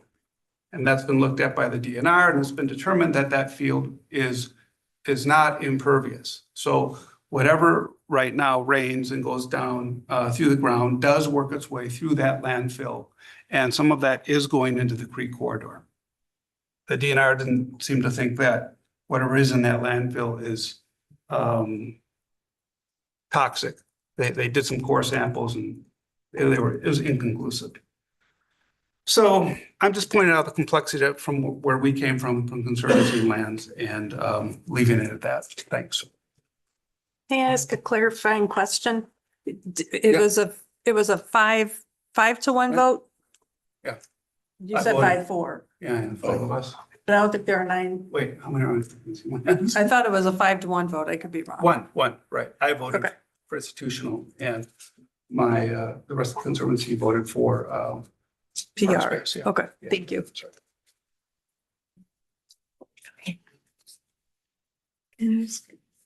I have a clarifying question. I don't know who I'm asking this to. Maybe Alder Hanairo. You spoke about a field that was reconstructed and had better drainage. Is there anyone who talks about a different kind of grass with like a native deeper root? Does that do anything to the making puddles on the field? Does that lessen that? Like a no-mow fescue is gorgeous when mowed, but it's got a deep root. I don't know the answer to that, but I do know it was Denison University, which is in Ohio. And one of the things I seem to recall that they used ryegrass when they redid it, but there was a whole case study on this with it's almost like a how-to. And I'm happy to share it. Thanks. My other question is, I am also a little confused why this is before us, but also, do we have any control about which chemicals are used on the grass? I see, Matt giving me that, not really. I was gonna say, it's a good question. And I don't mean to jump in, but Please. in, Plan Commission, there was a statement during public comments, and if anyone from the audience can help me, there was a coach, no, the staff that has to pour the chemicals. They couldn't be there because they had to do the things. And so, one of the teachers, I think, read an email from him. Is one of the coaches here? Thank you. Can you come up and just help refresh?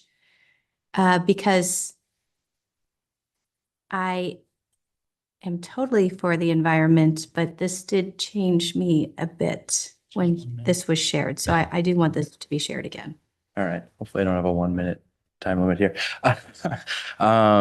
Please remind us Yes. what your title is at the high school and My who name you is were Brent speaking for. Jorgensen. I taught at the high school for the last 8 years, and I've coached baseball for the last 9.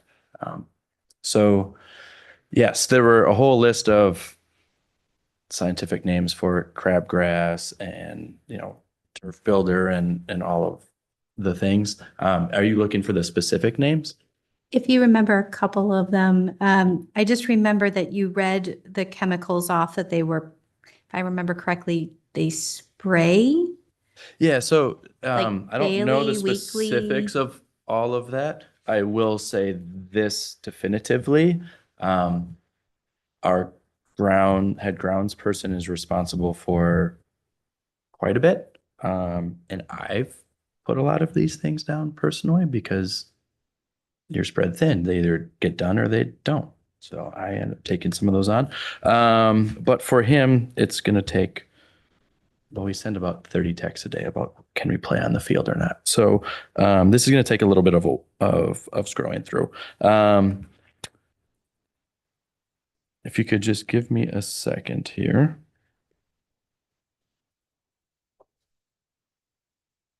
Incorrect. The meeting was April 23rd. Is that correct? It sounds right. Okay. Getting close.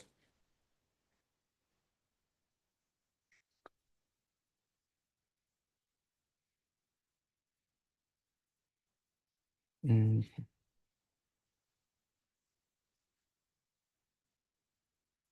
As he's looking, the thing that struck me and I carried with me is that the person that he referenced that asked to have this read talked about his own concern of having cancer in the future, or his staff who are putting these chemicals onto the grasses to keep them as fresh and green as they are. And I was thinking of the next rain event of those chemicals going into the conservancy. I mean, when I was thinking turf, all the things, but this sort of made me pause, and I really started looking at both sides a little bit more. Did you find it yet? I did. So I'll just read off a few of them. So phosphorus, and again, I don't know what these are, right? So if I'm missaying anything, I'm reading it directly from Try your best. From a quote here. So phosphorus, quinclorax, 2,4-D, Trimec, and glyphosate, I think is the last one of the other ones. Dimension. Yeah, I believe that was the overwhelming majority of them. Okay. Madam Chair, if I may, as I said at the Plan Commission meeting, the chemical inputs that go into maintaining the fields right now are similar to what people are putting on their lawns. And so of the two options, the ones that I walk my dogs past every day in summer, with the flags on the yards warning me not to let my dogs go on there, those compared to the risks of PFAS, VOCs, lead, cadmium, microplastics, nanoplastics, all of those. I'd rather go with the devil I know than the devil I don't know. And so and as for like the application of these chemical inputs to keep to maintain the grass fields, that is something, you know, Denison University did not go completely organic with their maintenance plan once the fields were reconstructed, but they came as close as they could. And I would note that, again, the people on the field, including the staff who have to maintain it, because there will be some maintenance. There will be, if I recall, there's going to be a need to replace the high traffic areas. And that's planned to be a DIY kind of thing for the school district to do. The people maintaining those fields and coaching on those fields and playing on those fields will be exposed to things that are worse than the chemicals I try not to let my dogs get exposed to in grass. And I wanted to say that. I do want to get back to Alder Nelson's question, which was posed, I think, to our city attorney. Well, If we have any control over what's used on the field. I mean, currently, could I conceive of some way to have some kind of control over it? It's hard to answer as I sit here, but currently we don't have any ordinances that regulate, fertilizers and so forth. And, could that be part of some zoning approval? Conceivably, I guess I'd want to think a little bit more about that, but. I would, not that I'm against the idea, but I would also caution if we are asking the school district to do things that we consider it in our own parks as a role modeling behavior. So we should be cautious, but it's a good thought. Alder Schaefer and then Alder Kalish. Yeah, since we own the land, the school doesn't own the land, doesn't that give us a little more autonomy in being able to say something? We can lease you our land, but you can only do so many things on our land. Well, the lease doesn't say anything about that. Right now, the lease is pretty sparse. It gives, it says the school district can use that land for, and I don't have the exact language. It's pretty short, educational and recreational purposes, I believe is what it says. Another thing that, spend years on the plan commission. And developers come, you can't tell them exactly what they can do in their building, but you can make it very clear to a developer that if this is ugly, we don't like it, we're not going to pass it. And if you don't pass it, we can't tell you what to put up, but we can certainly tell you not to put it up. And I think this is the message here. We're saying baseball is great. We want to help the students, but this turf is not going to make it through this council. So we can't tell you what to do, but don't come back with the artificial turf again. So there's influence, if not. Yeah, and just wanted to follow up on the differences between the chemicals that are used in natural grass fields versus the chemicals that we talked about for artificial turf. So one thing, that there are sustainable methods for growing and managing grass. You don't have to use certain chemicals. And as Alder Haniro said, most of those chemicals are household chemicals that are used pretty frequently. In no instance that I'm aware of, do we have fish consumption advisories and do not drink water, advisories in cities throughout the state because of household phosphorus in those other chemicals. I think what we're talking about is two completely different levels of chemicals, and I just wanted to mention that. May I ask Alder Kalish to tell us about his background? I think it's relevant. Sure, yeah. So I'm the Department of Natural Resources Fisheries Bureau Deputy Director. Thank you. Alder Jackson? Just two things. I kind of was, like I said, on the fence about the turf. I was even considering if they can maintain or put a filtering system in. But after hearing from Kevin Spritzer, who spoke tonight, and it hit me, there's no filtering system. They could possibly for those particles that small to really control that. My second thing is I go back to what Alder Nelson said. The question I want answered is, how did this get before us?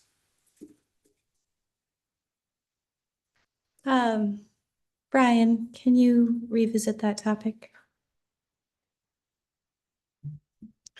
Sure. To be honest, this is a unique situation because of the intricacies of the different parcels that we have in that area, where there's a lease that the city attorney mentioned where we allow cross usage on our land. The school district allows cross usage on theirs.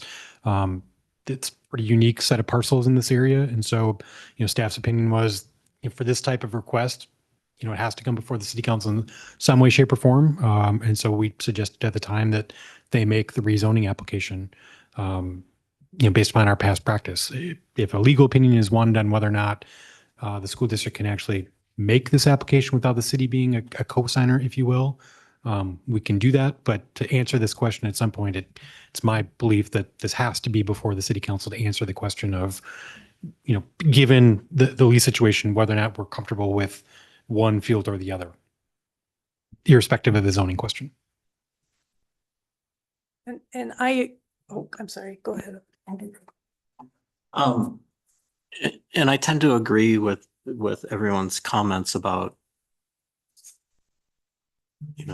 concerns about the artificial turf. The other thing I'm thinking about, though, is email I received from Kurt Paulson, which I think he sent to everybody, which is rezoning it really the place where we decide what kind of turf is used there. And I realize in some ways it is, because if we say institutional, then it can go in, and if we say Parks and Rec, then it can't. But if the concern is, can we rezone it based on what the school district is asking for, I tend to lean toward that, yeah, we can rezone it, and that we look at all of our concerns, some of which I have as well, through stormwater conservancy. That's where we look at this issue. At that point, do we allow them to put in the artificial turf? And I don't know if staff can say, can we stop it then? Or are they allowed to do whatever they want, even if we rezone it to institutional? I mean, again, I'll defer to the city attorney on the legal opinion, but it's always been my past practice understanding when I previously served as a city planner that municipalities have the most legislative discretion when it comes to rezoning questions. So that's the ability has the city. Courts will be deferential to communities when they act in that capacity. So deciding what a property should be zoned and the reasons why or why not, you have the most discretion from a court to do that. So again, based upon my past practice, that would be the place where you have the most bandwidth to put conditions of approval if you were so inclined to approve a rezoning requested by an applicant. Absent that, when you start to get into more contractual things, I think our abilities to have that broad discretion are lessened. Yeah, I would concur with that. I mean, you're, as Brian said, your legislative discretion is the greatest at the point of rezoning. And I certainly think there's lots of comments here that are clearly land use related concerns. So I mean, I don't think it's at all a stretch to say that this is, appropriate considerations for rezoning. But certainly once you've approved a rezoning and then you start getting into other types of regulations that tend to be tied to specific measures, standards, and so forth, your range of discretion starts to get more limited. So for example, the cautionary tale, I think as outlined would be right now, it's really about impervious surface. An artificial surface simply can't exist in a park zoned surface due to impervious nature of it. However, an artificial surface, in theory, with proper drainage, can have quite a high impervious rate because the water that would hit that artificial turf area would drain into a catch area and then be managed. So I think this is where we're getting into the weeds of it. And maybe our stormwater people need to take another pass at some of this. And maybe reflecting on your comments from, on the, you know, the plan commission or whatever, the conservancy, that we're going too far. That this really is, maybe is still a school problem, and that the school will know, depending what we do, will have a pretty good picture of what will or won't get through, and so then throws it back to them, for them to look at these options and to come up with something and work with us and think that it might work. But that's, you know, that's keeping the horse in front of the cart, so to speak. So essentially sending a message over to them to saying, we would consider institutional zoning if the artificial turf environment met these particular requirements per se, or not. Yeah. Obviously. I think we're saying that we won't accept the institutional mostly as well here, but some others zoning issue that would accommodate, they're looking to do. Did you want to speak again? Alder Madam- Hernero? Sorry. Two things. First of all, I totally agree with Administrator Gatto that it does need to come before council.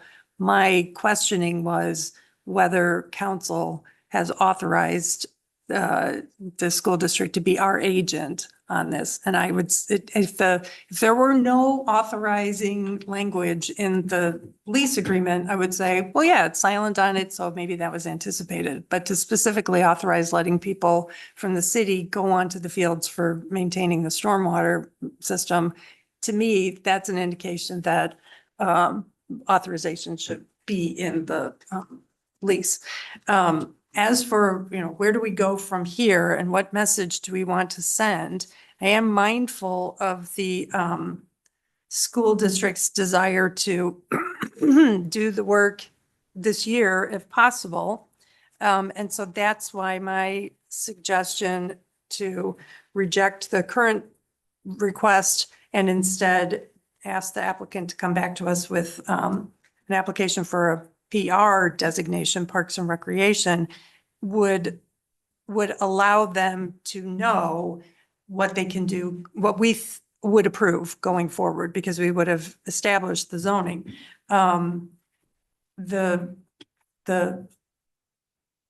Plan Commission approved institutional or recommended institutional with a big contingency. It's effective upon the school district amending its lease with the city to prohibit any other permitted or conditional uses allowed in institutional, except for outdoor open space institutional, passive outdoor recreation, active outdoor recreation, and community garden.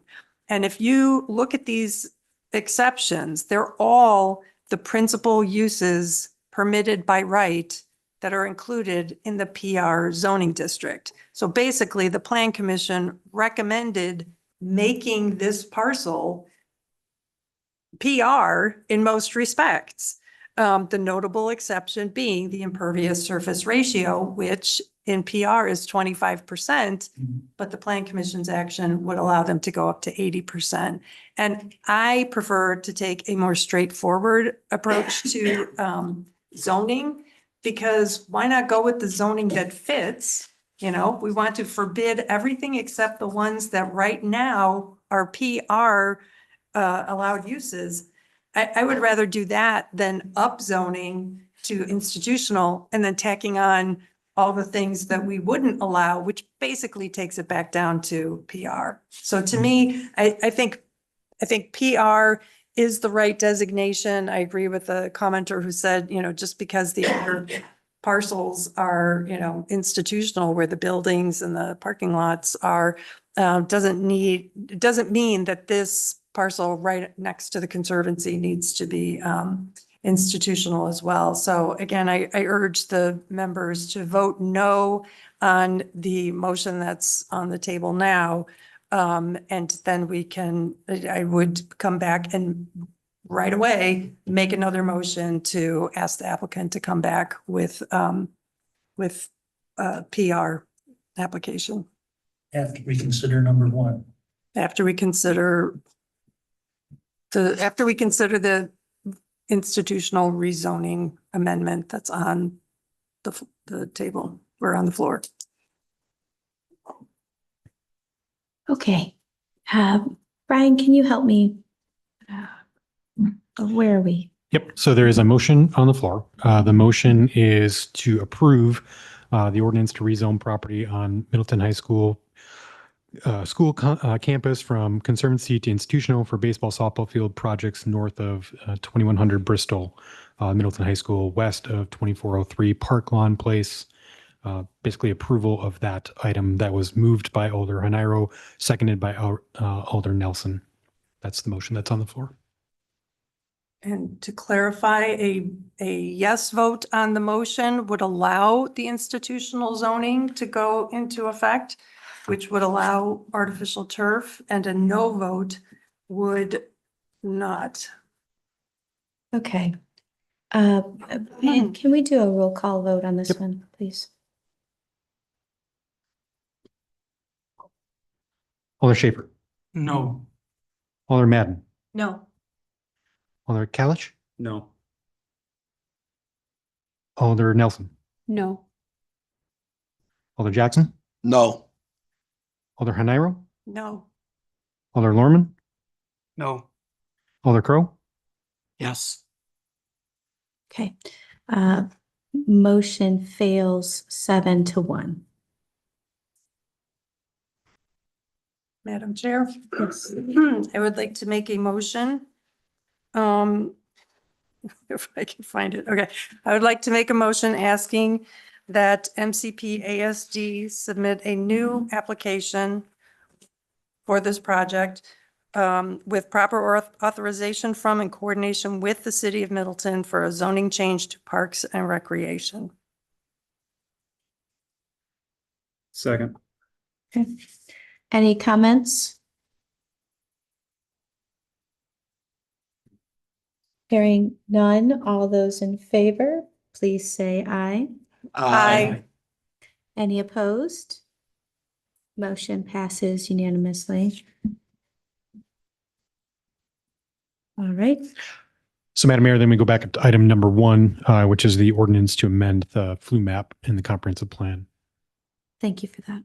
And Madam Chair, I would say this item is moot because the current flu map designation of conservancy does have parks or the ball fields as an permitted use. Yes.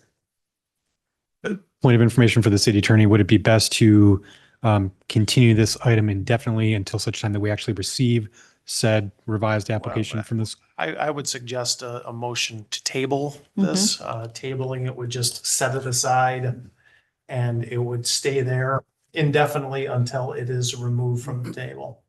Schaefer will make that motion. This is Jackson. I'll second that motion. Any comments? All those in favor of tabling the ordinance to amend the City of Middleton Comprehensive Plan 2023, the flu map designation to government and institutional for a property on the Middleton High School campus for baseball softball field project, please say aye. Aye. Any opposed? Motion passes unanimously. Moving on to ordinance's second reading. An ordinance to amend section 15.04 to reduce school restricted parking areas. Is there a motion? This is Alder Crow. I'll make that motion. This is Nelson, I'll second. Any comments? Hearing none. All those in favor of passing or of approving an ordinance to amend section 15.04 to reduce school restricted parking areas, please say aye. Aye. Any opposed? Motion passes unanimously. Moving on to planning and zoning. Number 1, the specific implementation plan, the Leo Cancer Care 7921 UW Health Court. Madam Chair, this is Hanairo. I have a rather long motion. I wonder if someone can bring up the staff memo that contains the motion while I read it. And here's the motion. I move to 1, determine that the SIP is reasonably consistent with the general implementation plan and that it meets the criteria for approval in section 10.10.45(3)(e) of our zoning code. And 2, approve the project as a substantial alteration of the previous SIP contingent on 4 things. And those 4 things are: 1, resolution of engineering staff recommendations identified in the plan set. 2, compliance of all outdoor light fixtures with Chapter 33, which is the outdoor lighting code. 3, the provision of bicycle parking spaces commensurate with the requirements of the city's zoning ordinance. And 4, the potential reduction of vehicular parking spaces.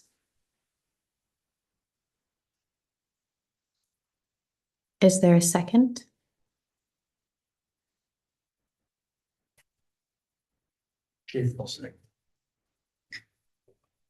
Okay, I see staff. Would I you have a like? question for the maker of the motion. Are you intentionally not including number 5? Oh, is this a new memo? It was in Or the, maybe it went on to the next page. it was on the summary sheet. Okay, yeah, I see it now. I will amend my motion to add item number 5. I will amend my second. Excellent. Any comments? Question.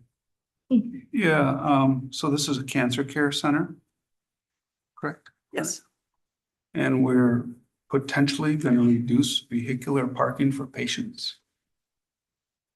That is why it's potentially. Just. It isn't a requirement. It's like other things that we ask applicants to do to, if they can make it work. But no, we don't want to Yeah, I mean, interfere with. I work where there's a cancer center and it's pretty difficult to get in and out of your car and walk any distance, given the enormity that I don't want us to come across as being unfriendly to people who are in their greatest need and situation in life at this, juncture. There needs to be a lot of accommodations for large vehicles, handicap access, vehicles that run from healthcare centers, long-term care centers, and places like that. We struggle with it where I work at my clinic. There's a shortage of space for drop-off, pickup, parking, and it's and we're always reminded of that, to be very mindful of leaving lots of space available for the patients. So I can elaborate if you'd like. Yes, please. So I proposed that language, and the reason for it is because our new zoning ordinance requires for this type of property, if it weren't zoned PUD, it would be required to have at least 36 parking stalls and no more than 45 stalls. They are proposing 69 stalls. So they are proposing almost double what the minimum requirement is. Now, this is zone planned unit development, so there's discretion to go above, outside of our standards. But it was because of fealty to the zoning ordinance that I made that suggestion. I understand where you're coming from, and it wasn't, a random comment that we put in the staff report. Okay, because, staff have to park in the building, and when I see patients come in, a lot of times they'll even come in with 2 vehicles. Patient will be brought in with 1 family member, other family members show up. So sometimes there's an enormous amount of people coming in to support people who are dealing with, chemotherapy and cancer. And there's a big support network around them. I just would hate that to be send that kind of message. And I totally appreciate the concern. I think the wording to put potential in there, again, sends the message that if they can do it without compromising their quality of care for patients, please do it. But if not, by saying potential reduction.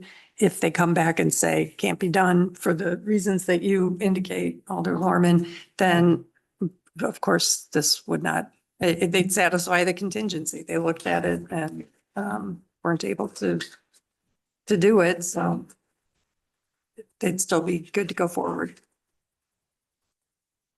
Sure. Any other comments? And I appreciate your conscientiousness for our friends in need. All those in favor of approving the SIP at Leo Cancer Care, please say aye. Aye. Any opposed? Motion passes unanimously. Moving on to resolutions.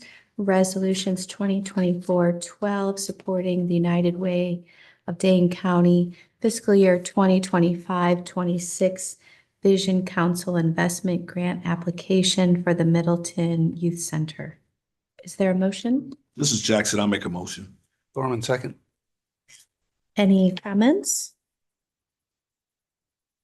Hearing none, all those in favor of passing resolution 2024-12 supporting the United Way of Dane County Vision Council Investment Grant application for the Middleton Youth Center, please say aye. Aye. Any opposed? Motion passes unanimously. Resolution 2024-19 amending the 2024 approved capital project fund budget and Park Development Fund budget for the Lake Street and Dewey Court reconstruction project. This is Nairo. I move approval as recommended by the Finance and Personnel Committee. Thorman will second. Any comments? I'm looking at my friend in District 4. Yep, that would be you. No. No comments. Just so you know, it's been a long time coming.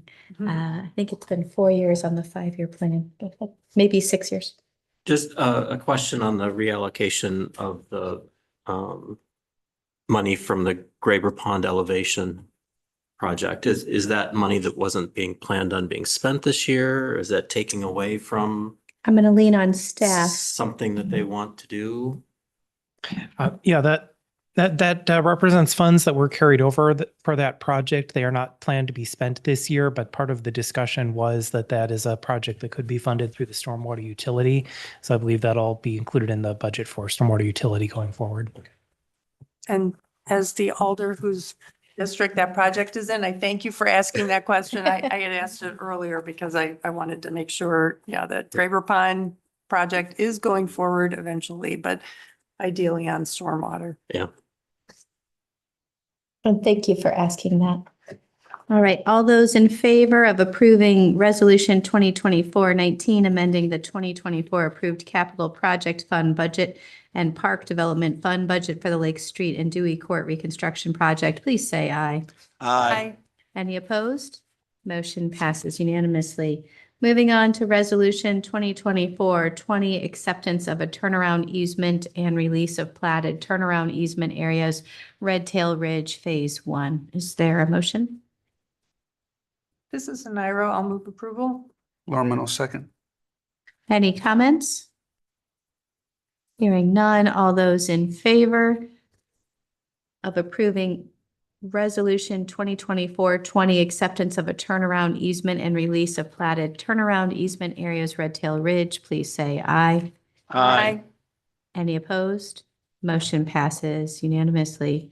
Moving on to item number 4, resolution 2024-21 supporting pollinators and biodiversity citywide. Schaefer will move approval. Collis, second. I'm sorry, Kalish? Yep. Yeah, okay, thank you.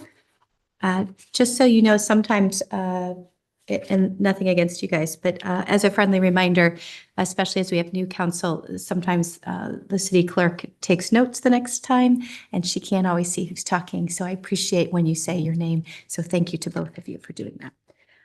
Any comments on resolution 2024-21 supporting pollinators and biodiversity citywide? All right, hearing none.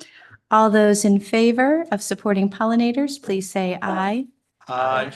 Any opposed? Motion passes unanimously. Number 5, Resolution 2024-22, approving release of no access restrictions for property on south side of UW Health Court. This is Nairo. I move approval as recommended by the Plan Commission. Is there a second? This is Jackson. I'll second. Any comments? Hearing none, all those in favor, please say aye. Aye. Any opposed? The motion passes unanimously.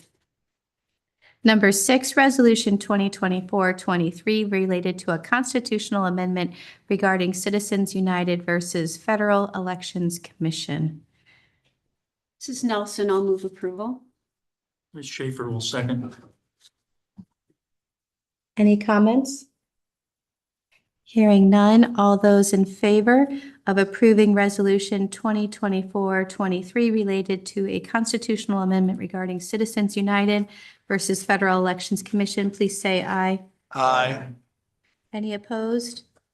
The motion passes unanimously. With that, thanks for everyone's patience tonight. And Before we adjourn, I know that usually we have an update on committees. I just want to let everybody know that the spongy moth spraying program will be a go, weather permitting, on May 13th, and that affects people in Districts 3, District 1, and District 4. Yeah. Thanks. it's a great update. Thank you.